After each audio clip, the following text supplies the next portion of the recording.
Para começar, eu queria chamar os participantes aqui da roda de conversa Palavras Geradoras. São artistas, formadores, educadores que trabalham de uma certa, que já trabalharam ou trabalham tanto com a formação institucional da arte, como o Solon tem a experiência do curso, como o Pablo, que está aqui, que é coordenador do mestrado da UFC, mas também como o Efraim, que ele é responsável por um curso de acompanhamento da produção artística de artistas há vários anos, já no Parque Lage, agora na Escola Sem Título, né? Sem sítio. Ai, meu Deus. Desculpa, Eva. E então, por isso, essas pessoas estão aqui falando desse momento de formação, até porque há uma ambiência muito forte na cidade da criação de um curso de graduação na UFC, né, uma federal pública, que é onde deve ter esse curso. Né? Então, eu queria convidar aqui, então, Efraim Almeida.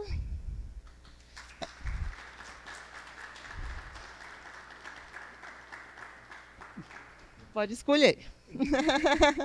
Eu vou chamar todos. Solon Ribeiro.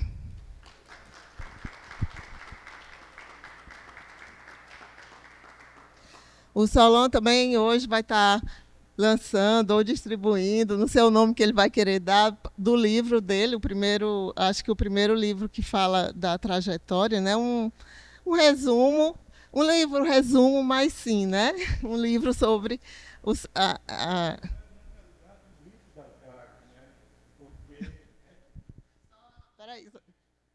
Oi. Eu considero, na realidade, um livro da Jaque, porque ela que organizou. Eu nunca faria um livro assim sobre... Assim, nunca faria um livro nesse tipo, assim, de organizando os textos, assim, dar uma olhada lá para trás. Eu nunca dou uma olhada lá para trás, né? Então... Mas ela organizou, porque agora eu tenho um livro, eu vou lá rapidinho, aí eu encontro as coisas. Tá. Posso continuar um pouco? Não, eu ia falar assim, já que eu abri, né? Mas eu falo, depois eu falo. Tá bom, tá bom. E, o Alan Adi, ó, querido Alan, ele é um artista. Bom, o Pablo vai falar sobre cada um, mas ele é um artista querido lá de Sergipe, né?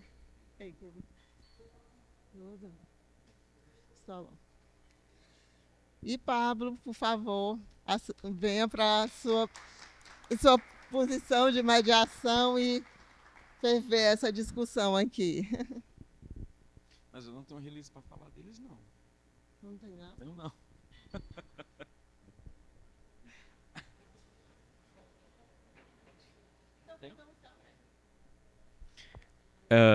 Boa tarde. Muito boa tarde a todas as pessoas aqui presentes. Como a Jaque falou, meu nome é Pablo.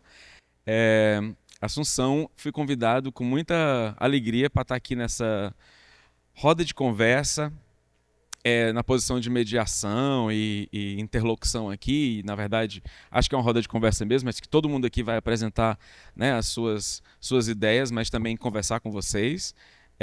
Acredito que estou aqui também, em parte, por conta da minha atual posição como professor, né, na universidade, na pós-graduação em artes. E tem uma coisa interessante. Bom, antes de eu começar, eu queria primeiro agradecer a Jaque, a Cecília, as pessoas que fazem, né, essa instituição pelo convite, viu, Jaque? Obrigado pelo convite, obrigado pela exposição. A exposição está muito bonita, já dei uma olhada, né? Acho que é uma coisa a ser celebrada, né? A política, a pesquisa que vocês fazem, né? Continuam a fazer, né? De aquisição de obras para o acervo. Isso é uma coisa muito importante. É importante que seja dita, né? Então, uma coisa que eu acho interessante, já partindo dessa ideia do título, né? Do Nordeste expandido, é que lá na pós-graduação, né, no curso de pós-graduação onde eu trabalho, A gente começou a trabalhar em 2013 com o mestrado, né? O mestrado acadêmico, e na época a ideia era pensar um centro de pesquisa em arte contemporânea e tal, e tinha toda uma certa fantasia meio delirante assim de pensar, né, esse centro, esse curso de pós-graduação como lugar que se propunha a uma internacionalização, né, das discussões, dos debates sobre arte e tal, aqui em Fortaleza. E a gente foi, todo ano a gente ia e a gente nunca conseguia, porque era uma meta que a gente tinha estabelecido para a gente que parecia um pouco mais alta do que a gente conseguia alcançar. Quando foi em 2019, então, vamos dizer aí, 6, 7 anos depois da fundação do curso, a gente compreendeu, já tendo mudado parte do grupo de professores e tendo tido muitos e muitas artistas e pesquisadoras que passaram pelo processo de mestrado, compreendemos que, na verdade, olhando para a nossa experiência do que a gente tinha feito, a gente não tinha a vocação primeira de pensar em transformar a UFC, ou mesmo o nosso curso, num centro de internacionalização, e sim de pensar a pesquisa em artes em termos de uma regionalização, né, de pensar uma discussão acadêmica, né, de pesquisa acadêmica em arte, seja em produção artística ou em produção de crítica, de leituras de obras, em termos de uma regionalização do que a gente entende como, né, a pesquisa em artes, né, na universidade. Isso deu uma virada de chave que foi fundamental para o programa, e foi só a partir dessa virada de chave que o programa conseguiu se reconhecer e entender melhor aquilo que já vinha fazendo, as potencialidades que o programa tinha, né, para contribuir com a cidade, com o estado do Ceará. E foi só a partir dessa realização que a gente conseguiu finalmente ser melhor avaliado, inclusive, né, pelos órgãos, né, de regulação federais, né, como a Agência de Pós-Graduação, a CAPES. E a partir dessa melhor avaliação a gente conseguiu finalmente abrir um doutorado em artes, que é também uma conquista que a gente vinha há muito tempo, né, batalhando, e não conseguia abrir porque a gente estava numa espécie de delírio assim, de pensar algo olhando para um lugar que não era o nosso, eu diria isso, né? E nessas discussões sobre a noção de regionalização, e a gente sempre pensou a noção de regionalização em termos de Ceará, mas também em termos de Nordeste, né? Porque temos e tivemos e continuamos a ter alunos e alunas que vêm de outros estados do Nordeste. Muitas discussões em torno do que é isso, né? Regionalização. Será que a gente agora vai ter que fazer pensar uma pós-graduação, um centro de pesquisa que tem o Nordeste como tema? Não, não se trata disso, né? Até porque eu resisto muito a essa ideia de pensar o Nordeste como tema especificamente, ou mesmo como, assim, eu tenho uma resistência a essa ideia que a arte é capaz de representar o Nordeste, entende? Como se o Nordeste fosse uma entidade fixa, já definida. Alô? Oi? Oi?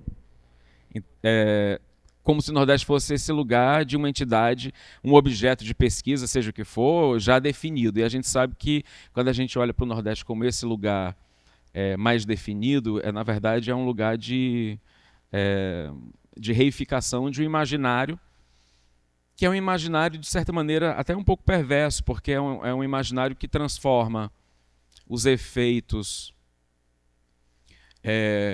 catastróficos do colonialismo, né, e do capitalismo na nossa região, transubstanciam esses efeitos, né, para usar a palavra da Denise Ferreira da Silva, transubstanciam, né, esses efeitos como aptidões ou como características naturais da região, né, e transforma o Nordeste numa espécie de repertório de imagens enfim, de escassez, né? Eu chamo isso do roteiro da escassez, né? O Nordeste como uma espécie de script assim da escassez. E durante muito tempo isso, e ainda hoje isso ainda tem uma certa performatividade, tem uma certa força de repetição, né, imaginária na cabeça das pessoas quando pensam em Nordeste, mas ao olhar para a arte que é produzida no Nordeste, mais uma vez, não é isso que aparece. Então o Nordeste não se... essa expectativa dessa imagem, desse imaginário do script da escassez não necessariamente se repete, né? Não se atualiza. E isso me interessa muito, né? E por isso que eu gosto desse termo, dessa noção, né, que a Jaque e vocês aqui do BNB criaram de pensar o Nordeste não só expandido territorialmente, mas expandido também no sentido desse subtítulo, né, das estratégias de existir, né, e de reexistir, de pensar mesmo como é que gerações, e aí eu vejo, né, olho muito para essa exposição e vejo que são artistas de uma geração mais recente, assim, de produtoras e produtores culturais que estão olhando para para um outro Nordeste já e para uma outra relação com esse território que desvia, né, dessas imagens, desse imaginário, e que me parece extremamente importante porque, ao mesmo tempo, e de certa forma isso reflete o que eu vejo na universidade, né, trabalhando com artistas na universidade, dentro da universidade, reflete uma coisa que eu tenho percebido, que é a arte como... a arte se aproximando de um certo modo de fazer ou de se juntar, né, a iniciativas ou... não sei, eventos ou associações, pertencimentos que giram em torno da ideia de movimentos sociais, né? A arte se aproximando dos movimentos sociais, não só como uma mímese dos discursos dos movimentos sociais, mas a própria arte se tornando ela própria um meio, né, dos artistas se constituírem politicamente, né? Se constituírem como sujeitos políticos. Entenderem a si próprios como pessoas vinculadas a uma determinada história, a um determinado território, e, ao mesmo tempo, constituindo-se, né, e constituindo para si plataformas de enunciação, né, que enfrentam ou que respondem a uma certa história também de opressão, né, e de desautorização. Não é à toa que a gente vê tantos trabalhos de pessoas, por exemplo, minoritárias ou da maioria global, né? Pessoas pretas, pessoas que estão se constituindo também através da poética artista em força política, né? De movimentação política. Acho isso um dado interessante, é uma coisa que eu tenho percebido, tenho identificado em uma série de estudantes que passam pela universidade e também, né, em algumas obras mais recentes aqui do Nordeste, né? Eu diria até do Brasil, mas acho que o Nordeste...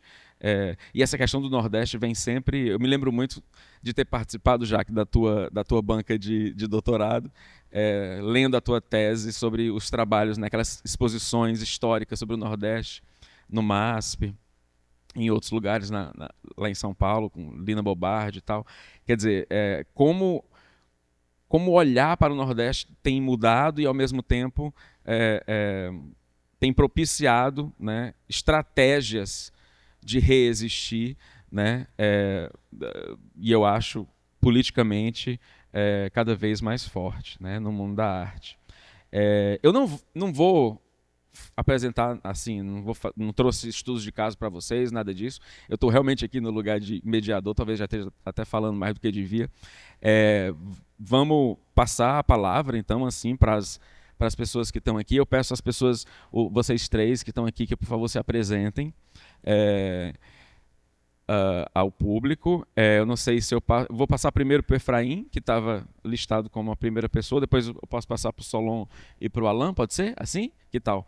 Então tá, vou seguir aqui o script do que estava escrito, passo a palavra para Efraim, e depois a gente retoma, né, para arrebatar algumas ideias. Pode ser? Obrigado. Oi, boa tarde. Bom, quando eu fui convidado pela Jaqueline, eu pensei especificamente de falar sobre a minha experiência como artista educador, né? Que é uma ideia um pouco estranha para mim, porque eu me acho artista, não educador, assim. E por respeitar também muito o lugar do educador, do professor, eu não me considero nem educador, nem professor, me considero um artista que eventualmente dá aulas. E eu tenho uma experiência com aulas que começa no Museu de Arte Moderna do Rio, lá no Bloco Escola, que eu fui aluno e depois fui professor. Depois, só para dar um pouco assim da história, né, da minha experiência, depois eu estudei na Escola de Artes Visuais do Parque Lage, nos meados dos anos 80 até o final dos anos 80. Depois eu me tornei professor da Escola de Artes Visuais.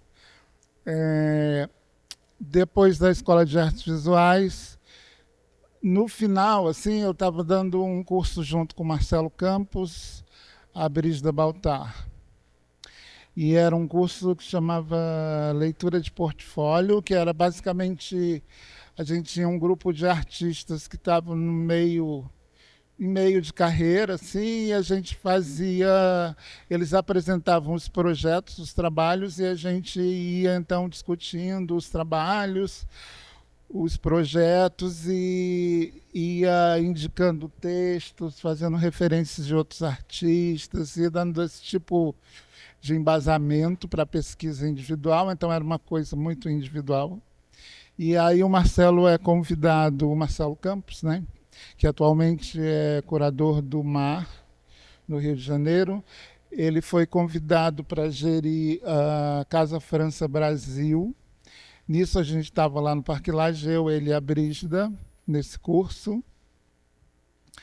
E aí, quando ele foi para a Casa França Brasil como diretor, ele falou, vamos criar um programa para a Casa França Brasil em parceria com a UERJ, que ele é professor da UERJ, da pós-graduação. E a gente criou esse projeto que chama Escola Sem Sítio. A ideia de Escola Sem Sítio, porque na verdade era um grupo, no caso a Brígida não foi, ela continuou na Escola de Artes Visuais, e aí ficou eu, Marcelo, Cadu, que é um outro artista, e a Tânia Queiroz, que organizava, que é uma pessoa que tem formação mais em ensino de arte e tal. E aí a gente ficou, então, na Casa França Brasil e começamos um projeto que, ao mesmo tempo, tinha essa parceria com a pós-graduação. Então, tinha uma série de seminários, convidava gente, muitas pessoas de antropologia, tinha uma arena no centro da Casa França Brasil. E aí, nessa arena, tinha assim, quase que o dia inteiro era convidados, pessoas de universidade, obviamente artistas, professores, antropólogos. Era um lugar de debate, era super interessante. E tinha o nosso programa, que era um pouco oriundo dessa ideia da Escola de Artes Visuais, da leitura de portfólio, que era acompanhamento de projeto, que era um grupo de artistas selecionados que seriam acompanhados por mim, Marcelo e Cadu. E depois, no final desse semestre, tinha uma exposição com esses artistas que a gente acompanhava o projeto. O Diego participou também desse projeto, mas aí já foi posterior, né? Já no Paço Imperial. No Paço Imperial, então, porque a ideia de escola sem sítio é exatamente a ideia de uma escola que não tem um local fixo, que ela pode acontecer em vários locais, que pode viajar. Então, a ideia inicial da escola sem sítio era essa a ideia dessa escola que podia ir para todos os lugares, né? Por isso o nome. E aí foi na França Brasil, foi no Paço Imperial, foi no Aimoré, que era um espaço que tinha no Rio, e era sempre essa ideia de juntar grupos de artistas. O curso chamava Imersões Poéticas, né? Que o Diego participou, e desse curso saíram muitos artistas interessantíssimos, assim. E era muito interessante porque não só o convívio com uma produção jovem e de entender novos modos de pensar sobre a arte, ou ideias novas, né? Então era um jeito também para mim como artista de me atualizar, mas também a prática, né? Porque a gente tinha a prática constante de ficar discutindo sobre os trabalhos dos artistas e de propor coisas, e mais a prática da exposição em si, né, que é toda uma outra esfera da montagem, da iluminação. Então, tinha também, junto a esse acompanhamento de artistas, havia um outro programa que era para curadores. Então, a ideia era, a gente tinha o curso Imersões Poéticas, e na exposição final, o curso de curadoria, as pessoas faziam curadoria, era que curava a exposição das pessoas que faziam imersões poéticas, né? Então, era essa ideia de vários núcleos, né, de pensamentos e estratégias, e que depois eles iam se juntando e gerando novas coisas. A exposição, a iluminação, tinha uma pessoa que falava sobre expografia, luz. Então era uma coisa que era uma escola meio com uma ideia muito mais ampla do que simplesmente não, porque é muito complexo, mas enfim, as universidades ou as academias, era um negócio que ia muito mais além, porque tinha todas essas etapas, né, da produção, de pensar a produção, de pensar a exposição, de pensar a expografia, curadoria. Então era muito interessante. Mas uma coisa, voltando assim, a minha primeira experiência com aula no Museu de Arte Moderna, no MAN do Rio de Janeiro, o primeiro curso que eu fiz era um curso muito simples, assim, porque eu não tinha também tanta bagagem para dar um curso mais complexo. Eu fiz um curso de desenho de observação, né, que é o mais básico do básico. Só que a ideia era, como a gente estava ali no MAN e tinha aquele jardim, o parque, era sempre eu levava as pessoas no parque, elas escolhiam o objeto que elas queriam desenhar e levavam para dentro da sala, e aí começava a pensar o desenho a partir dos objetos que eles escolhiam. E eu estou falando isso porque eu lembro de uma aluna que era uma inglesa que tinha um desenho maravilhoso, super sensível, assim, e ela era super complexa e super complexada, porque ela dizia que ela repetia o tempo todo uma frase do pai dela, que o pai dela dizia que ela não sabia desenhar. Ela não sabia desenhar porque ela não tinha uma formação acadêmica de desenho, então ela não sabia, na verdade, representar academicamente um objeto. Ela tinha um desenho que era uma outra coisa, que era sensível. E ela insistia nesse negócio, e um dia me irritou e eu disse para ela: "E você acreditou no seu pai?" Ela ficou puta e foi embora, nunca mais voltou. Mas aí eu entendi que é muito complexo essa história do ensino de arte, que vai além da técnica ou do texto, porque mexe exatamente com a sensibilidade da pessoa, com o modo de existir da pessoa e do jeito que ela se coloca no mundo. É muito mais complexo, é muito mais sensível, e o ensino de arte ele tem que ser pensado desse lugar, não da técnica ou dos textos prontos, mas sim de entender toda a complexidade da existência. Todo artista ele está, de uma certa forma, se apresentando ao mundo, se colocando diante do mundo, e todo trabalho de arte, para mim, é político, porque é o jeito dele se colocar no mundo, é o jeito dele se apresentar no mundo. Todo corpo é político, todo trabalho é autobiográfico. Essa é a minha ideia sobre arte, não autobiográfico no sentido clichê de autobiográfico, mas da pessoa inscrever ou reinscrever a sua história através do seu trabalho.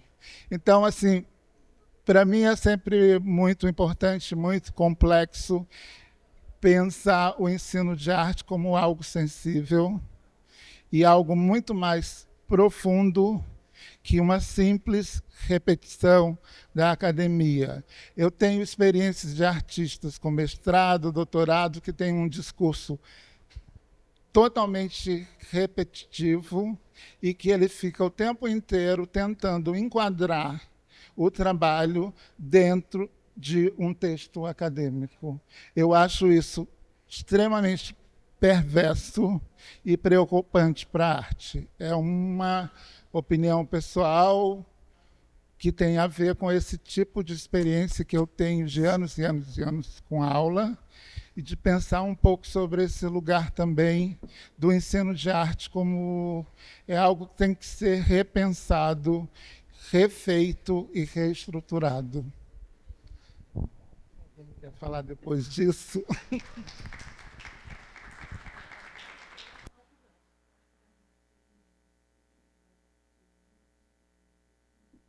Oi. Eu só queria dizer uma coisa rapidinho.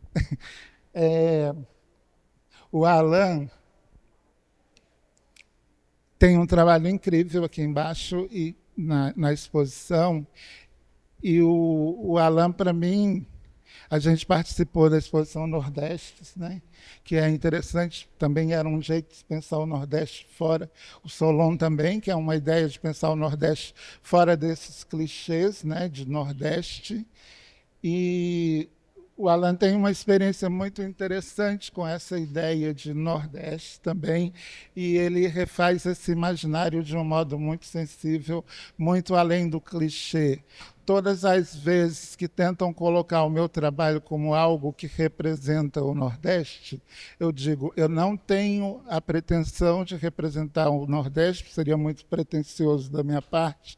Se eu tenho que representar alguma coisa, talvez seja a oficina de carpintaria do meu pai ou o jardim da minha mãe. E esse é o meu Nordeste. E é a partir dessa minha experiência nesse lugar de pertencimento que o meu trabalho existe. É sobre o Nordeste, mas é um Nordeste íntimo, pessoal, e é o meu Nordeste, a minha visão de Nordeste, portanto, não é o Nordeste.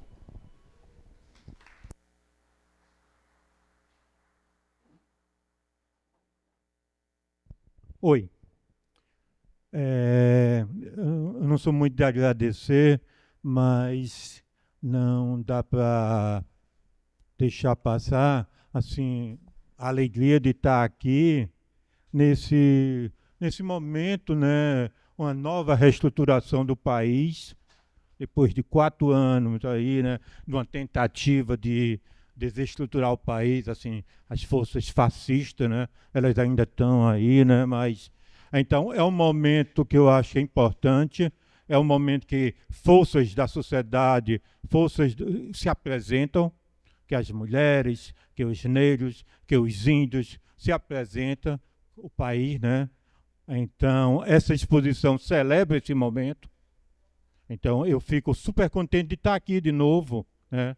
Eu tenho uma relação com a Jaque, assim, desde o começo, né? Porque eu fundei e coordenei a Escola de Artes Visuais da Gama Filho, onde a Jaque participou, o Yuri, Milena, vários artistas, e que ali se definiu de uma certa maneira. Eu estava vendo a Dodora, né, o Cérbolo deu aula, né, o Alexandre Veras participou. Então, ali se definiu de uma certa maneira, junto com o Alpendre, que a gente veio, com Alexandre, com Eduardo Frota, com Barbalho, ali se definiu uma cena de arte contemporânea no Ceará. Né? É um divisor, queira ou não queira, é um divisor. Como é um divisor também o Centro Cultural do Banco do Nordeste, né? Desde 1998, que está aí atuando numa maneira de ter coleções, ter um acervo, ter catálogo, uma coisa que eu não sei porque, que mistério é esse aqui em Fortaleza, que as instituições não têm catálogo, não têm memória. Aqui sempre teve catálogo, sempre teve prolabore para o artista, para montar. Então tem o acervo, é a divulgação, e sempre foi acompanhado de reflexão. Eu gostaria de ler um texto pequeno, que aí eu apresento, para não ficar me perdendo muito e não ficar me repetindo, eu apresento alguns pontos que eu acho interessante da gente levantar para se pensar arte e educação, né?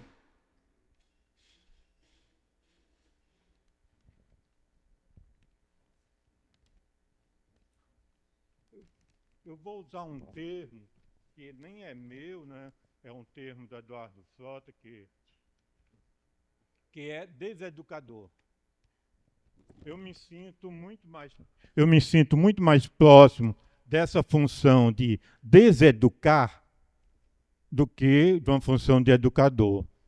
Então eu vou começar. Minha missão enquanto deseducador é provocar questionamento e estimular reflexões sobre o conceito de arte, explorando suas diversas interpretações, com o intuito de promover uma abordagem emancipatória. Defendo a integração das artes e a incorporação do viver como prática no ensino, reconhecendo-os como elementos essenciais no processo de aprendizado vivencial. Além disso, reconheço a rua como um espaço propício para exploração e experimentação. Um desafio crucial na arte e educação contemporânea é repensar suas estruturas conceituais e estruturais. Isso requer uma reflexão profunda sobre os conceitos, sobre os conteúdos que estamos ensinando e os discursos que estamos perpetuando, buscando novas referências narrativa e prática para serem compartilhados. Diante das incertezas e lacunas presentes nas narrativas artísticas, as quais inevitavelmente afetam seu ensino, reconhecemos a importância de explorar novas fontes e abordagens para preencher essas lacunas. Pode ser que aquilo que chamamos de arte esteja mais alinhado com a ideia de multiplicidade, como sugerido por Horaci Amaral, entre aspas, né, a fala da Horaci. Talvez nunca alcancemos uma única narrativa das artes, ou uma definição única e definitiva do que é arte. É crucial reconhecer a necessidade de revisar as estruturas e conceitos que permeiam as artes e sua influência na educação. Devemos também identificar as dinâmicas coloniais sob a perspectiva dos povos expoliados e buscando desvincular os métodos pedagógicos de abordagens colonialistas e eurocêntricas. Além disso, é fundamental analisar as devoluções das produções artísticas, suas origens, como parte de um movimento de ressignificação da arte. Contudo, talvez estejamos encarregados da tarefa de criar novas interpretações das artes, buscando nelas contribuições para a construção de uma sociedade mais justa. Isso implica confrontar as estruturas de violência colonial e racista, enquanto imagem e interpretação expandida ajuda a forjar novos imaginários. A arte e a educação como prática emancipatória procura promover a reflexão sobre a decolonização da educação e das artes, incentivando o estudo das expressões artísticas não ocidentais, com foco especiais nas culturas africanas, afro-brasileiras e indígenas, estimulando um olhar crítico em relação à construção de novas narrativas no campo das artes visuais. Ao analisarmos o modelo institucional Ao analisar o modelo institucionalizado do ensino de arte, é evidente a presença de diversos interesses que nem sempre promovem a emancipação e a experimentação, tanto individual quanto coletiva. Durante anos, a história da arte reiterou a ideia de que certas culturas possuíam pouco valor artístico, quando comparadas ao padrão hegemônico de arte. Não é coincidência que ainda encontremos em muitos livros da área o termo primitivos, utilizado para descrever manifestações culturais e artísticas não europeias. Atualmente no Brasil, artistas e pesquisadores têm impulsionado esse debate, buscando maneiras de colocar em prática outras perspectivas de criação e estudo da arte. É importante destacar que há 20 anos, as questões de inclusão e diversidade, que hoje mudam grande parte das diretrizes da vida cultural, eram pouco consideradas. Nessa época, não poderíamos imaginar que hoje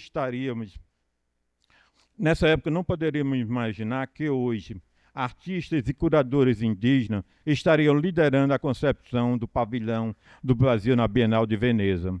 Artistas contemporâneos negros e indígenas têm se dedicado à reivindicação de algo que seria um direito fundamental para todos: o reconhecimento e respeito por seus conhecimentos, produções e imagens. É importante lembrar que até o ano de 2004 no Brasil não havia a obrigatoriedade do ensino das histórias e culturas africanas, afro-brasileiras e indígenas. Assim, poucas universidades ainda seguem, né? É comum observarmos que os modelos de curricularização ainda fornecem a perpetuação de ideias eurocentradas, coloniais e racistas, muitas vezes servindo mais para oprimir do que para emancipar. O jurista, filósofo e professor Silvio Almeida nos alerta que a educação é a principal aliada na manutenção e reprodução da mentalidade colonial e racista, e que através da educação muitas mortes ocorrem. Cada vez que alguém se sente silenciado, oprimido e menosprezado dentro do ambiente educacional, uma espécie de morte simbólica se desencadeia. São mortes simbólicas, porém eficazes. E muitas vezes, sem perceber, acabamos reproduzindo tais ações, conceito e preconceito. Conforme apontado por Horácio Amaral, a arte desempenha diversas funções dentro da sociedade, sendo um elemento essencial para a existência humana.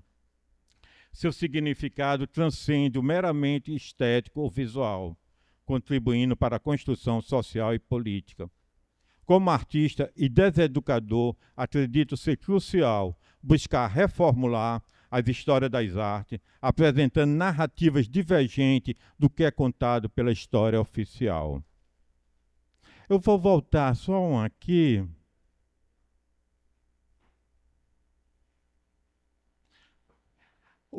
Que é essa frase do Silvio Almeida, do filósofo Silvio Almeida. A educação é a principal aliada na manutenção e reprodução da mentalidade colonial e racista, e que através da educação muitas mortes ocorrem. Então, isso é só um alerta para toda essa nossa intenção de educar. Né? Educar o quê? Educar quem? Né? E num país como o Brasil, a gente tem que ter muito cuidado quando se assume essa função de educador, esse poder, né, sobre o outro, esse poder de dizer o que é. Na arte ainda é mais complicado, né? Isso é arte, né? O que é a arte, né? A grande arte é a arte de viver, né? A grande arte é o jogo de você com a vida, com a morte, né? É o checkmate na morte, né? É o estar atento e forte, né? Essa é a grande arte. A grande arte está ali no neguinho, né? Né? No sambista, né? Na capoeira, nesse jogo com a vida, né? Como sobreviver aqui, com todas essas forças aí, né, oprimindo, está vivo aqui no Brasil, já é uma grande arte, né? Não é necessário escola, né? A gente tem outras atitudes. Eu sou totalmente contra a escola, contra a educação, tudo. Mas minha função de estar nesses lugares é justamente para desconstruir esses lugares. Se eu entro nesses lugares, se eu estou aqui e assumo esse microfone, é com a única função de vir aqui desconstruir. E em prol da vida, em prol da emancipação, em prol de não importa o quê, em prol da experiência, do tesão de estar vivo e do tesão de experimentar. É isso. Obrigado.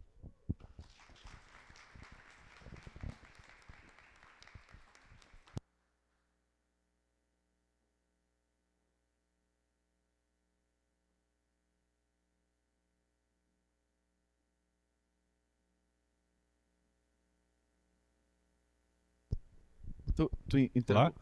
Tá? Sim? Boa tarde, pessoal. Eu fui perguntar se seria possível apresentar um slide, porque já tem um tempinho que eu não atuo como um arte educador assim, em escolas formais ou atividades do setor. Ao mesmo tempo, eu venho agora, eu tenho notado o quanto uma atuação recente bate nesse lugar também do arte educador, né? Hoje eu atuo em atividades, apoio atividades culturais, no que se chama lá de projetos especiais, no Centro de Artes UF. Eu acabei não me apresentando, eu sou Alan, sou artista natural de Sergipe. E desde 2010, por aí, eu tenho uma prática migrante, uma vivência em outros lugares, outros estados, em São Paulo, Bahia, e atualmente, desde a pandemia, tenho me localizado muito mais no Rio de Janeiro, sobretudo em Niterói. E como eu falei, eu considerava um pouco afastado dessa área da arte e educação, ao mesmo tempo não, né? Porque eu estou dentro, também apoio atividades lá da universidade. Coincidentemente ou não, próxima semana inauguro um ciclo de leituras em uma livraria lá de Niterói, a Blux. E vejo o quanto isso de se expor também nessas atividades preenche um lugar nativo, né, próprio da nossa primeira experiência enquanto artista. Por quê? Venho de um lugar onde o setor das artes visuais não era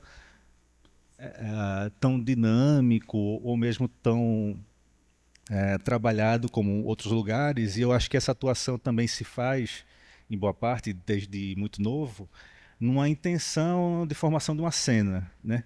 Uma cena local, e para isso a gente precisa, muitas vezes, aos trancos e barrancos, assim, indo, né? Atuar também como arte educador, como, enfim, construindo rodas de conversa, palestras, juntando gente. Eu acho que é isso, é um pretexto de juntar gente, a arte e a educação também, eu acho que fora desse quadro formal, de juntar gente, amigos, enfim, pessoas que queiram conversar, trabalhar junto, né? Isso em lugares como, por exemplo, Maracaju de minha época, né? Início de 2000, por ali, era extremamente necessário, né? Claro que havia gerações anteriores que tentavam, eu acho que emular um circuito nacional, mas a gente sempre estava naquele lugar do regional, né? São lugares de pouca colocação frente a um sistema nacional, né? Que a gente pode talvez localizar também, que é São Paulo e Rio, né? E eu tenho uma formação, também eu já quase esquecida, assim, em letras, né? Eu me formei em letras por ocasião, inclusive, de um programa do Estado de Sergipe, que dava uma espécie de bolsa, formaria professores oriundos da escola pública, né? Alunos oriundos da escola pública, seriam formados para serem professores e voltariam, assim, para a rede pública de ensino, né? Nesse meio tempo, eu já estava, enfim, atuando com arte propriamente, e a arte, assim, foi escolarizado através de desenho, pintura, né? Porém, essa ligação letras-artes sempre esteve também próxima à tarefa da escrita, né? E eu recordo que, e talvez por isso eu fui para letras, de escrever desde muito novo, enfim, e sempre ligado, e eu acho que aí vai bater também na tua fala inicial, assim, nesse lugar do Nordeste tradicional, se é que a gente pode, sabe, desenhar uma região, mas vou localizar ainda mais, recortar que é um Sergipe tradicional, que é a poesia popular, o cordel, né? E por aí eu fui escolarizado, assim como eu fui escolarizado no desenho e na pintura, né? Era como se fossem linguagens tradicionais, firmes em uma ação já capaz de estar nesse lugar da história, né? De repassar conhecimento, né? A escrita do cordel e os desenhos. E eu comecei a escrever, gente, e parece que vai ser um desvio na fala aqui, e eu acho que tudo bem. Poemas, assim, esse é um martelo, né? São 10 versos, 10 sílabas. E eu vou chamar desses exercícios de escrita, foram me apontando para esse lugar também do desenho e da pintura. Eu nunca distanciei muitas coisas. Assim, enquanto se fazia um, fazia outro e ensinava. Também tinha isso, né? Eu coloquei esse aqui porque isso vai bater em imagens recorrentes na minha prática, que é o gesto. Eu acho que o gesto, se a gente for colocar isso dentro de uma perspectiva da linguagem, é como se fosse ou uma palavra, muitas vezes uma sílaba. É uma célula que capaz, inclusive, de traduzir coisas, gerar significados, né? Eu vou passar assim rapidamente, tá? Mas esses são exercícios sobre o gesto, né? E tem um poeminha, né? E sempre nessa métrica, assim, que a gente foi... eu lembro que essa coisa da tradição, eu venho de uma geração que estava tentando se distanciar disso, mas eu também não conseguia, porque eu achava isso muito belo, e tudo bem, eu acho que a beleza pode ser um ponto de entrada para muitas coisas, né? Mas cai nesse lugar também do perigoso, né? Do Nordeste tradicional, que é uma geração que tenta sair disso, do clichê, né? De instrumentos de formação desse sujeito que já foi amplamente exposto, né? Do cordel, né? Da pintura tradicional, dessa literatura que por muito tempo foi colocada como vulgar, né?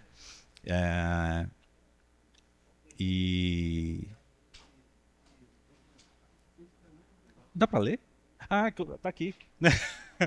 Eu jurava que era uma telinha ali. Sim. E aí eu fiz esses exercícios de numeração de versos, né? Cada verso corresponde a um gesto que na verdade é o mesmo gesto, né? Você só vai movimentando, né? E atribuindo significados, ativações para o mesmo, né? Já tem um tempinho, eu acho que tem uns 10 anos, isso que eu comecei a ficar meio que ficcionado nessa coisa do gesto, e eu comecei a fazer também um exercício a partir, e aí vem também o que a Efraim colocou, né, desse Nordeste que já nos foi imposto, inclusive como esses instrumentos, como esses retratos de Nordeste nos foi colocado também como uma forma de nos ensinar sobre nós mesmos, né? E eu comecei a exercitar o gesto dentro de um olhar para capas de discos. Assim, eu sempre ouvi forró, assim, gosto demais, amo, né?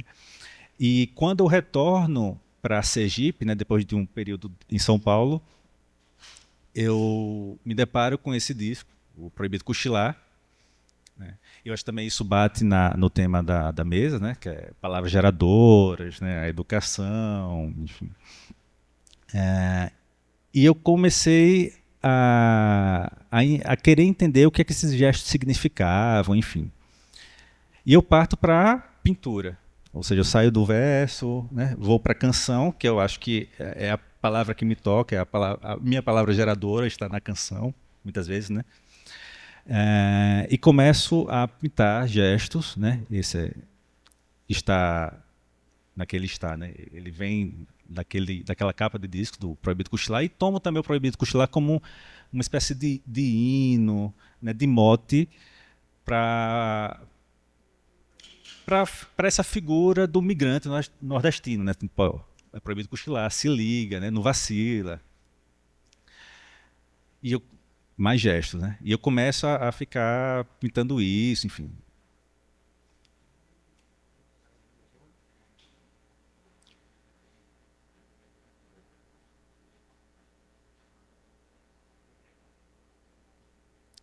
Proibido cochilar. Eu estou trazendo isso aqui, em boa parte, por esse lugar da palavra geradora mesmo, aquilo que me estimula, né? E talvez agora saindo desse lugar do arte educador e indo para o lugar do aluno mesmo, daquele que quer aprender a partir disso, né? Essa é uma fotografia de uma exposição que eu fiz em Sergipe, essa, né? Assim que eu retorno. Eu ainda não visitei a exposição que está aqui, mas eu acredito que tem uma sanfona lá embaixo, né? E, mais uma vez, é um instrumento que cai, professor, nesse lugar do retrato do Nordeste, né? E essa coisa que é perigoso, né? Tumultuado, conflitante para a gente, porque, como eu disse, parece que vai tocar no lugar do nordestino clichê, né?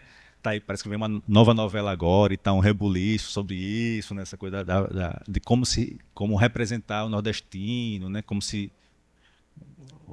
assim pudesse fazer, né? Um nordestino único, né? Só que eu não consigo também sair desse lugar, sabe? Daquilo que me foi colocado como belo, sabe? E é uma beleza educadora, no final das contas, né? Aquilo que nos ensina muitas vezes, sabe? Mais uma sanfona, e ela é ampliada, né? Claro que não existe uma sanfona desse tamanho, nessa proporção. Eu acho que essa que está aqui, né? Essa é uma fotografia da exposição em Recife.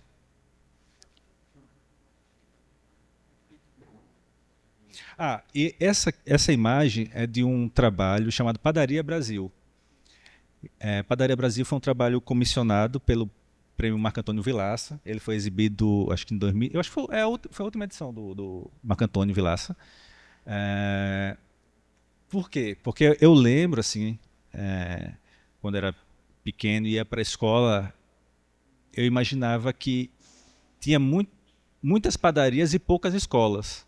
Porque no trajeto a gente via muitas padarias, né, em esquinas e tal, e até chegar na escola, que era a que eu estudava, né? Enfim, claro, né? Porque eu saía de um ponto A para o B, que era a minha escola, e no meio do trajeto eu via tanto padarias, borracharias, armazéns, né? Só que desde então eu fiquei naquela... Enfim, desde então não, né? Que eu não passei a vida pensando sobre isso, mas recentemente eu tomei de volta essa impressão e fiquei pensando assim, e se em toda padaria tivesse uma escola, ou se toda padaria fosse uma escola, né? Tentando achar estratégias, por exemplo, para alimentar esse campo do ensino, propriamente a partir de equipamentos que já existem, né? Então eu fiz esse trabalho, deixa eu ver se tem mais. Aí, pronto, essa é a padaria, vamos dizer assim, né? Ela foi montada, acho que na FAAP. Enfim, eu coloquei a ideia para a produção. Disse, eu tenho uma ideia aqui, minha vontade era fazer uma padaria dentro da galeria e a padaria fosse uma escola. E eu jurava que eles iam dizer assim, não, né, cara? Pô, traz um quadro aí, sei lá, uma sanfona, qualquer coisa. Aí, tá, vamos ver aí. E foi possível, assim, de fato, claro, é um lugar, né, assim, quase que simulado, uma padaria, tem uma fachada próximo das padarias que eu via em Sergipe, tá aí. E de fato tinha objetos da padaria, né? Tinha ali o balcão, tinha biscoitos, enfim, pão. E um pouquinho mais, ela tem uma sala pequena, né? Tinham carteiras, né? Cadeiras de escola. E lá dentro era exibido um vídeo, né? E esse vídeo tinha a aula da alfabetização lá dentro, enfim, letramento. Aí o balcão. Aí tinha uma publicação, a Padaria Brasil, né? Que vinha nesse formato de embalagem, né? Que se embalava pão, biscoito, enfim. E contava a história do pão, né? Aí. Esse vídeo, não sei, deixa eu ver se tem alguma. Aí, outras imagens, né? É um vídeo, assim, né? De dupla imagem. E em aparecia essa imagem da bandeira sendo formada, né? A frase da bandeira Ordem e Progresso. E para cada letra era atribuída uma palavra. Por exemplo, O de origem, R de raiz. E para cada palavrinha uma imagem da fabricação do pão, até ele ser embalado e seguir seu destino. Era uma aula mesmo de alfabetização, né? Eu acho que senão eu vou seguir aqui. Essas são imagens de um projeto mais recente, por ser de lá, que também cai nesse lugar da canção, né? Mas eu acredito que dentro desse recorte mais uma vez, gesto, das palavras geradoras, da arte-educação, eu me encontro hoje nesse lugar. Assim, talvez eu fui um arte-educador, talvez eu deixei essa parcela da vida adormecida, mas eu vejo que ela sempre é ativada, entende? Mas também sempre me colocando nesse lugar do estudante, assim, sabe? E quero ou não, de um provocador também. Acho que é isso, professor. Tudo bem? Esse é no MAC de Niterói. Enfim. Esse sou eu. Também parte da ideia de representação, né? Autorretrato. Esse sou eu olhando para uma abóbora, porque chegando no Rio eu descobri que lá tem a abóbora sergipana. E lá em Sergipe é somente abóbora, né? Não se nomeia a abóbora sergipana. Eu acho que aqui também tem uma abóbora, não sei se está em exposição. Essa daqui. Tá lá embaixo. Jerimum. É?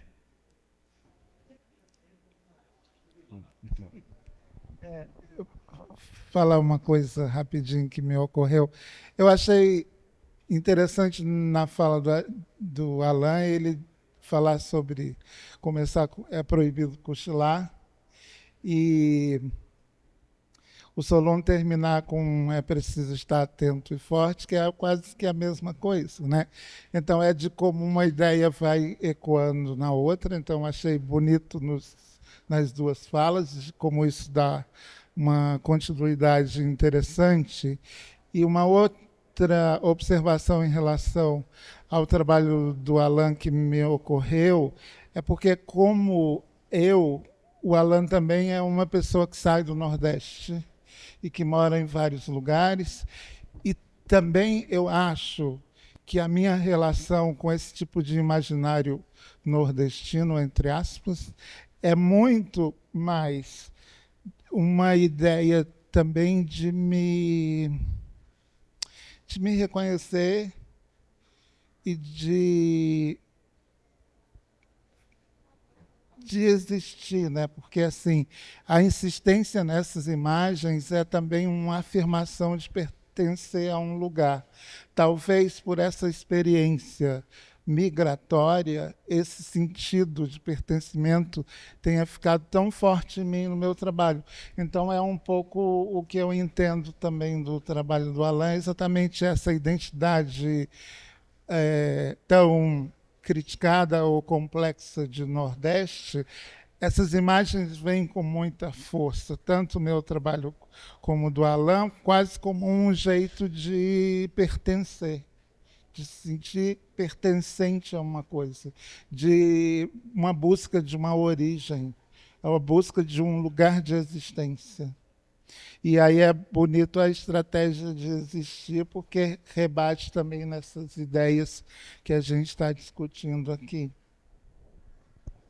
E também, Pablo, a minha crítica à universidade ou à academia não é uma crítica direta à universidade, mas sim do pensamento universitário até um certo ponto, mas eu entendo também que tem uma série de pessoas com novos pensamentos, com novas estratégias, e é sobre esses novos pensamentos e essas novas estratégias, é isso que me move.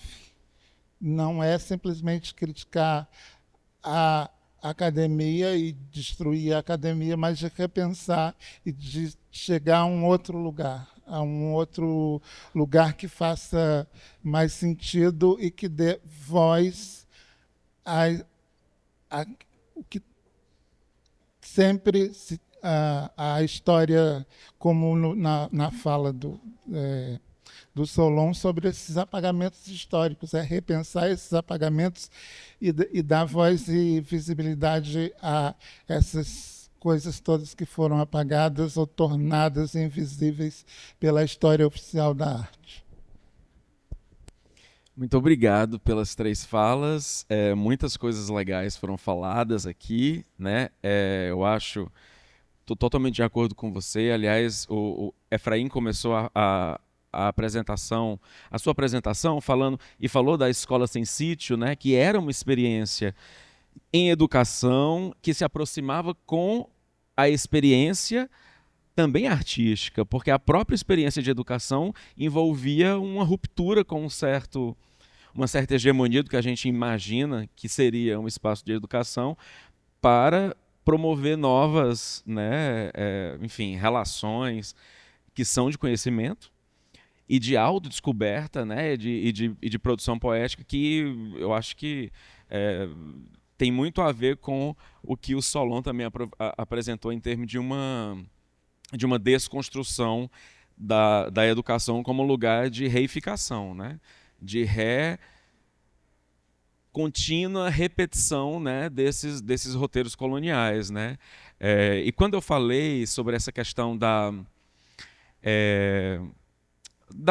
representação do Nordeste, né, da arte que representa o Nordeste e do que eu chamei de roteiro de escassez, é porque muitas vezes essas obras que apenas reproduzem um certo imaginário hegemônico também, né, de um Nordeste de escassez, de um território de escassez, de pobreza, seja do que for, ela não consegue senão ficar presa a uma representação que depende o tempo todo da própria centralidade, né, da desgraça colonial, né, e da desgraça capitalista, quer dizer, da desigualdade, quer dizer, e aí como é que a gente foge desse roteiro, né? Como é que a gente desvia disso? Eu achei muito interessante também a tua apresentação, Alain, na forma como você achou na questão do gesto, né, um motivo, um portal assim tão produtivo para pensar, né, essa produção sensível, né?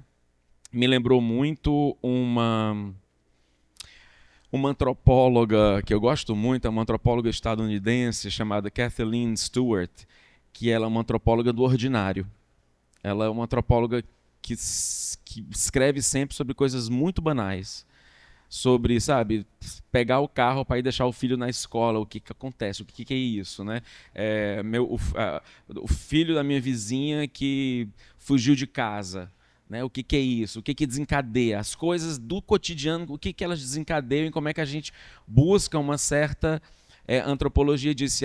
Ela tem uma fala muito bonita que me lembrou, e eu acho que cabe aqui, né, já que a gente está falando de região, de regionalismo, e ela tem uma definição de regionalismo que não tem a ver também, como a gente está falando aqui, com uma reificação de uma imagem e de um imaginário hegemônico. Mas ela fala de regionalismo como uma espécie de sentimento público, né?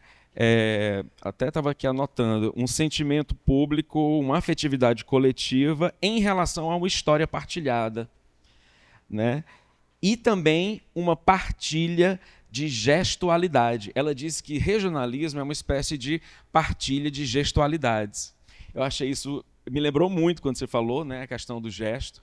Me lembrei dessa definição dela para pensar a noção de regionalismo, porque eu acho que aí eu concordo inteiramente contigo também, né, de pensar, claro, a gente está ao mesmo tempo rejeitando representações perversas que repetem a violência colonial, né, desse roteiro da escassez. Ao mesmo tempo, a gente não está querendo abrir mão da memória, né, do que a gente, das nossas paixões, né, pelo forró, quer dizer, as coisas que nos unem em torno dessa história compartilhada, né? É um sentimento público. Emerge no indivíduo, mas é um sentimento público. Eu acho que isso é uma coisa interessante, né? Uma dimensão interessante da questão. Eu acho que talvez o problema em si das imagens de representação, vamos assim chamar, não são as imagens propriamente, né? Porque, como eu coloquei, muitas delas são bonitas, assim, né? Elas são agradáveis, elas tocam em um lugar do sensível que é importante também, né? A gente merece ter uma alegriazinha a partir das imagens também. Mas eu acho que o problema foi a narrativa, né? Assim, como elas começam a ser contadas, né? Qual a função dessa história, né? Por quem, né? E a quem ela servia, né?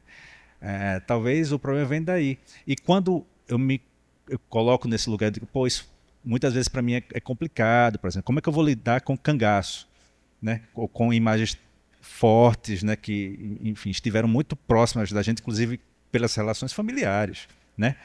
E que foram amplamente colocadas, expostas de uma maneira prejudicial, né?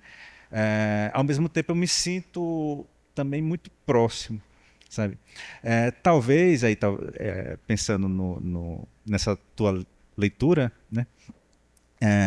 Pensar que essas imagens também compõem uma espécie de gramática, né? De um universo da linguagem, e nós podemos reconstruir certas histórias, construir novas histórias a partir dessa mesma célula, sabe, dessas imagens, reposicioná-las, construir outras histórias utilizando as mesmas, inclusive, sabe? Isso eu acho que pode, inclusive, servir como uma estratégia de resistir, entende? Não, ao mesmo tempo que diz onde estamos, né? Aquilo que nos foi escolarizado, como nós aprendemos certas coisas, nos coloca numa outra função mesmo de adequar certas histórias a nosso favor agora, sabe? Não a favor do coronelismo, né? De outras forças que dominaram muitas vezes, né? Perversamente, essas mesmas narrativas, imagens, né? Queria fazer uma parte aí desse teu trabalho da padaria, que na hora que eu estava olhando assim, me veio muito uma lembrança assim, que eu sou do Cariri, né? E minha formação é na feira, né? Assim, essa ideia da feira é o conceito mais caro para mim. Se eu tivesse que eleger um conceito, seria feira, que é justamente por isso que é difícil para mim aceitar essa ideia de arte, né? A arte para mim é uma coisa que eu não consigo aceitar. Justamente porque eu tenho a feira como primeira imagem, né? De você ir comprar o alimento, né? Então você compra ali a carne, você compra a verdura, mas você também compra o cordel, né? Você também ouve o violeiro lá, você também tira a fotografia do lambe-lambe, né? E a minha feira ainda tinha Luiz Gonzaga, né? Assim, Luiz Gonzaga se tratava com meu pai, né? Na farmácia do meu pai, né? Então, essa feira ainda tinha a sanfona do Gonzagão, né? Do rei, né? Então, aquela feira era ali onde eu ia comprar os alimentos, né? A cerâmica, né? Os brinquedos de barro, né? Então, aquilo, a goiaba, a cerâmica, o cordel, a fotografia, tudo estava no mesmo nível, tudo estava dentro do mesmo balaio, né? Então, alimento, né? Alimento é bacana, alimento, né? Você se alimentar, né? Então, por isso que educar, arte, esses conceitos, para mim, são conceitos bem estranhos, né? Eu escolhi a arte como embate com ela. Desde o começo, eu escolhi a arte para destruí-la. Eu entro sempre, todas as minhas, ou com a fotografia, eu vou para destruir a fotografia e ver se ela pode ir. É meu corpo contra ela. Então, a arte, para mim, sempre... A arte, na realidade, é uma invenção assim, do apogeu do modelo europeu, né? Ela é inventada, um conceito inventado ali na Renascença. Né? As grandes esculturas não têm arte. Os indígenas não têm arte. O alimento, está tudo junto. Está ali a festa, está ali o sagrado, está ali tudo junto. Se pinta, né? Dança, faz a festa, a celebração da vida, né? Mas não tem essa coisa separada. Isso é uma invenção tipicamente burguesa. Sabe? Se você quer começar a destruir, destrua logo a arte. Então, escola de arte, escola de anti-arte, eu acho bacana. Fazer uma escola de anti-arte, justamente para a gente destruir esse modelo. Ela serve, né? Tem muita gente ganhando dinheiro, né? Principalmente quem não faz arte, né? Mas ganha, né? Tem dinheiro circulando, né? É uma das economias mais fortes, né? Mais forte do que a indústria automobilística. Né? Tá aí os Picasso aí tudo, né? Mas é isso. Então me interessa essa discussão de como é que a gente pode, sabe? Como é que essa coisa, tudo bem, a produção é bacana, não sei o quê, sabe? Sei se, eu nunca vejo uma função assim, vejo uma função numa coisa, num toré, numa capoeira, numa coisa, eu vejo, mas não vejo. Mesmo assim, vejo quando vejo, por exemplo, um Hélio, vejo, né? Porque aí tem assim, está a serviço, né? Quando o Hélio trio Parangolé, está a serviço do outro, ali é um artefato para o outro se libertar. Você está criando um artefato para o outro se libertar. Mas essa coisa ligada a esse ego, ligada a tudo isso, é bem estranho para mim. Agora é engraçado, né? Isso, eu ter me pautado, sei lá quantos anos, sei lá, 50 anos, 60, sei lá, 40 anos, ter me pautado em destruir essa arte, e ao mesmo tempo, a partir dessa estratégia de destruir a arte, eu fui construindo, né? Então, quando eu olho aqui para o livro que a Jaqueline organizou, ainda bem que ela botou armadilhas, né? Que é estranho para mim, porque eu vejo como o livro da Jaque, né? Mas é estranho que eu olhe e veja um passado, né? Assim, é bacana também porque me deu consciência de que existe um passado, né? Então eu fico também muito no futuro, né? Fico também sempre achando o que é que eu vou fazer, muito mais interessado no que é que eu vou fazer do que eu fiz, né? Eu fiz, né? Não interessa mais, interessa o que eu vou fazer daqui para frente. Afinal, eu estou vivo, né? Acho que sou, né? Então, o fato de eu estar vivo me interessa, né? Do que é que eu vou, quais vai ser as próximas jogadas, né? A jogada que eu fiz, né? Não sei. Então, ter um livro assim é estranho, né? Ao mesmo tempo, eu ainda estou, né, assim, porque eu vejo assim, aí assim você olha, mas você não tem mais como consertar, né? Você não tem mais, Mas, ao mesmo tempo, é interessante, por exemplo, da Jaqueline, né? O interessante é que, quando eu estava coordenando a escola de arte, eu falei eu criei dois conceitos. Uma era que eu era mais do que um professor, assim, essa coisa, pelo contrário, eu sempre achei uma palavra, porra, professor é foda, né, cara? Se você chamar de professor, melhor ser ladrão, bacana, né? Ladrão é uma coisa assim. Paulo Reckenhofer disse que eu era a terceira dinastia de ladrões, né? Eu achei assim, né? Dá uma porra, o cara que saqueou, né? Mas professor, né? Mas aí para arrumar um termo, eu pensei em passador, né? Passador é bacana, né? Você vai passando, né, informação, né? Vai passando ali algumas coisas que vai libertando o outro, né? Está muito próximo de droga, né? Queira ou não queira né? Você, uns artefatozinhos ali, né? E você né? Você começa a pensar diferente, né? Começa a jogar o corpo. Quantas vezes a gente ficou nu, né? Na universidade, né? Quantas vezes a gente tomou ácido, né, para dar aula. Como é que eu poderia falar sabe, assim, me veio as questões de como dar aula contemporânea sendo careta. Como é que eu ia falar de Hélio Oiticica? Porra, a única maneira de falar de Hélio Oiticica era assim, aproximar uma experiência de um êxtase, né? Então a gente tomou, assim, a gente deu várias aulas, todos assim, a maioria sobre êxtase, né? Então tinha ali uma expansão, ali era uma escola, né? Ali estava expandindo de fato a mente, né? Não importa os artefatos que a gente estava utilizando para essa expansão, né? Porque achar que é só o livro que expande também, né? Porra, dá um tempo, né? Então, isso é bacana. Por exemplo, teve um momento lá também que a gente elegeu assim, de pensar e de refletir seriamente sobre a merda, né? Assim, e tinha um exercício, eu dava um exercício, que eram as pessoas de manhã cedinho, né? Assim, a senhora, olha lá a merda do seu marido, né? Olha lá a merda do seu filho, olha lá assim, né? Ficar ali diante do aparelho sanitário, né? Para ver como é que ele está, né? Assim, eu achava um gesto de amor, de grande amor, de dedicação ao outro, né?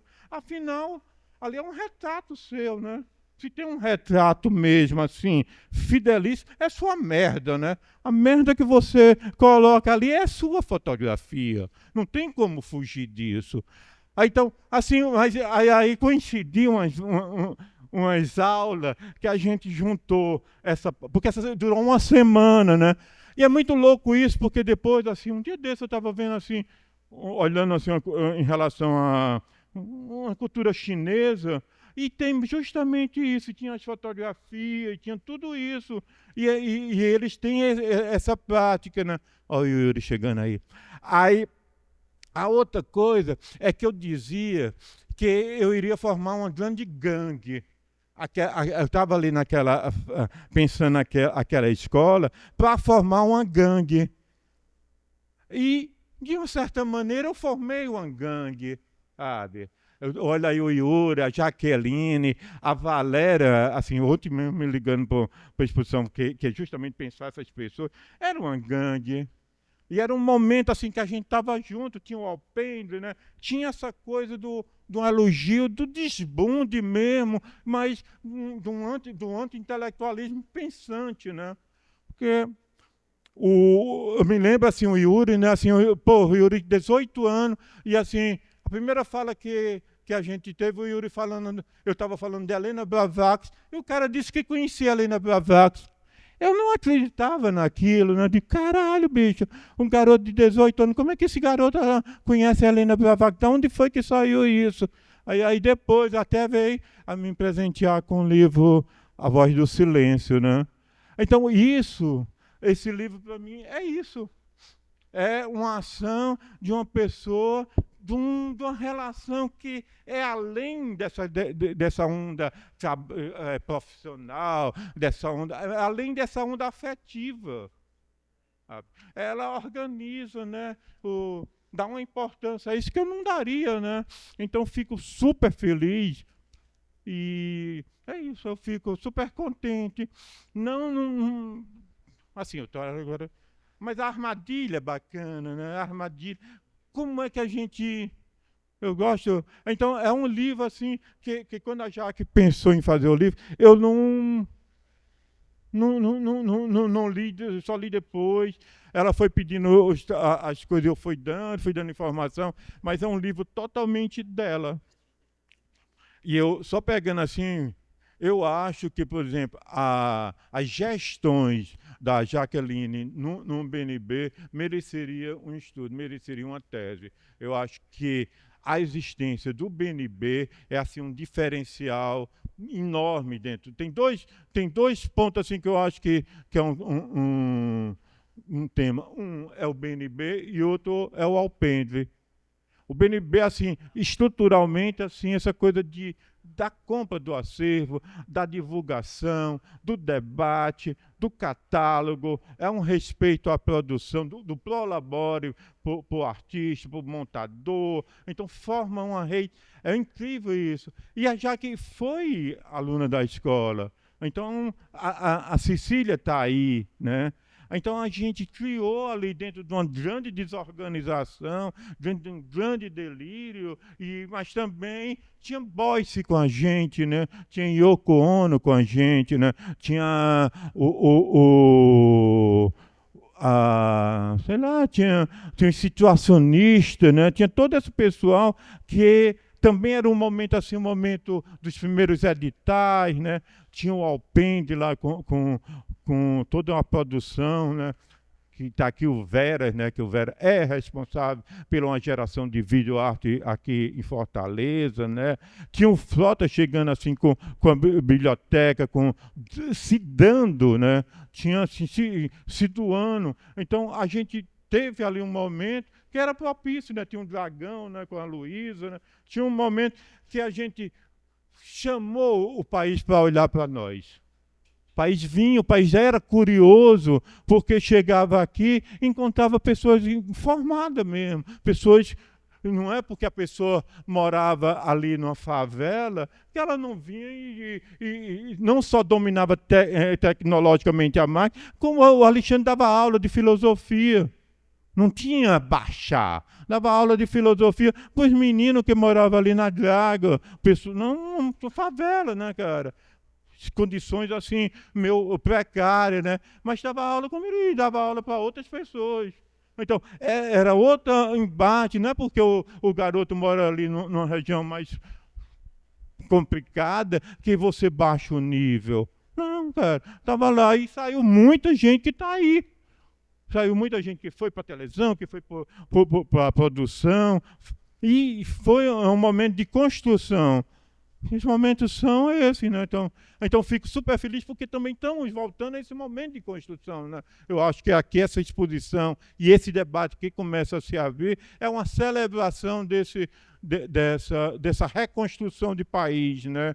Queira ou não queira, tem aí umas forças querendo destruir, né?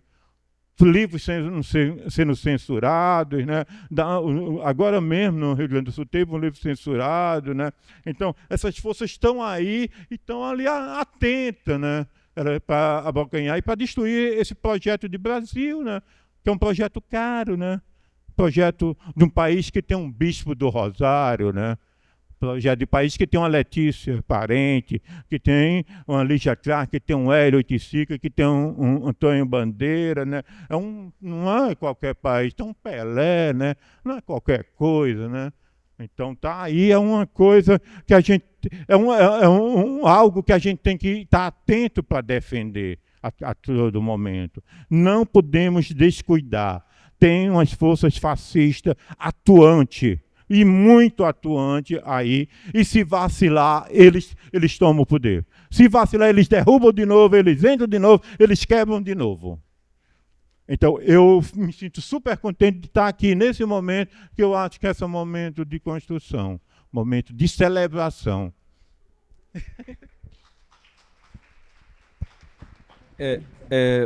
Obrigado, Solon. A gente tem tempo para abrir, ou tem que terminar? Alguém quer falar alguma coisa? Alguém do público tem alguma coisa para algum feedback aqui, pessoal? Alguma questão? Alguém?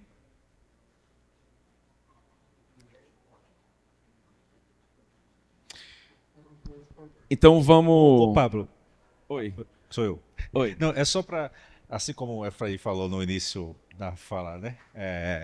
Sobre o trabalho e tal. Agora eu recordei, só para finalizar mesmo, eu peguei um ônibus para morava em Sergipe para ver um trabalho do Efraim e vi os pássaros, né? O beija-flor. Era bem novo, assim, e eu queria dizer agora para Efraim assim, o quanto aquilo me educou. Assim, aquela exposição foi uma escola para mim. O quanto aquele objeto lapidado, sabe, essa coisa da atenção e da lapidação mesmo, assim como são os poemas, né, essa coisa da métrica, eu vi no objeto, naquela exposição do Efraim, a gentileza, assim, de um artista querendo, através da força, da potência da beleza, do singelo, muitas vezes, essa vontade de educar. Assim, quero agradecer a Efraim por fazer parte da minha formação, de verdade. Assim. Obrigado, Efraim. Uma honra. Então, eu queria só, para finalizar, eu achei super importante o depoimento do Solon, porque eu acho que dá uma certa ideia das coisas, como as coisas aconteceram aqui e da sequência de acontecimentos. Eu peguei um pouco do Alpendre, eu peguei a gestão da Luísa no MAC. Eu acompanho o trabalho da Jaqueline desde o início e sei da importância que é o trabalho que a Jaqueline faz no BNB, porque é um trabalho exatamente isso que o Solon colocou, de profissionalizar, no bom sentido, o circuito de arte, no sentido de ter um prolabore, de ter uma exposição digna, com iluminação, com um catálogo, enfim, e de dar visibilidade a um monte de artistas que são super atuantes, e eu acho que essa exposição, né, que está acontecendo agora é um passo adiante. Eu acho super importante a continuidade desse projeto, ampliar, expandir e resistir sempre.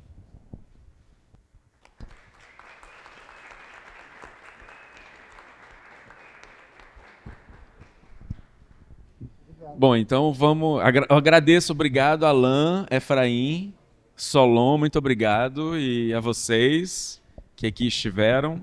E vamos à exposição, então.